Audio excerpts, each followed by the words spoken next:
Apektado na raw ng mga kumakalat na fake news si Pangulong Bongbong Marcos kaya ang palasyo pumalagnat may hamon sa mga madalas na nagkakalat ng maling impormasyon. Nasa frontline balitang yan si Maricel Alili.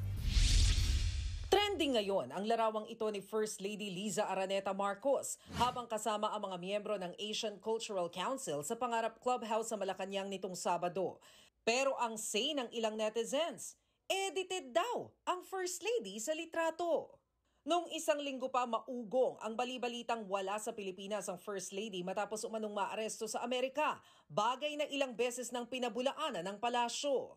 Pero pati ang family picture ng pamilya Marcos na pinost din ng First Lady noong linggo, hindi rin nakaligtas sa mga batikos. Birada rin ng bashers, mukhang phinotoshop din daw si Pangulong Marcos sa picture. Dahil sa dami ng comments na mukhang edited daw, tila napuno na rin ang Malacanang na may hamon sa mga duda sa litrato. Kung sila yung nagsasabing edited, i-prove nila na edited. Nandun po ba sila sa okasyon?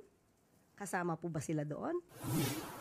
Habang tumitindi ang tensyon sa politika, lalong nagiging talamak ang pagkalat ng fake news. Kaya naman mismo ang palasyo, aminado na apektado na rin si Pangulong Bongbong Marcos sa pagkalat ng mga maling impormasyon. Hindi to bago. Simula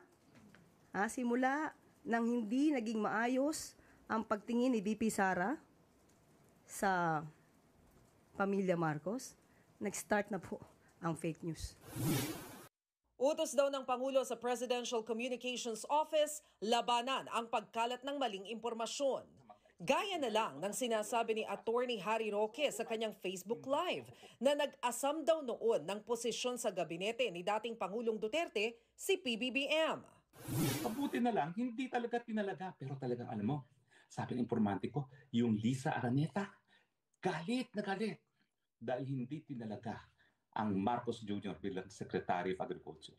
Well, pasensya na po kayo, pero talagang ang galing ng judgment ni Presidente Duterte pagdating sa karakter.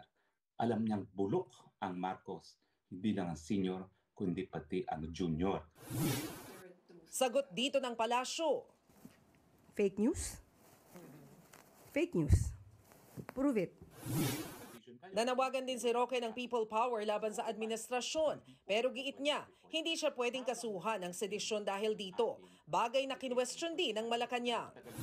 Peaceful gathering. For what? For what? Anong purpose? If they really for peace, why are they asking for the resignation of PBBM? Nagbabalita mula sa Frontline, Maricel Halili, News 5.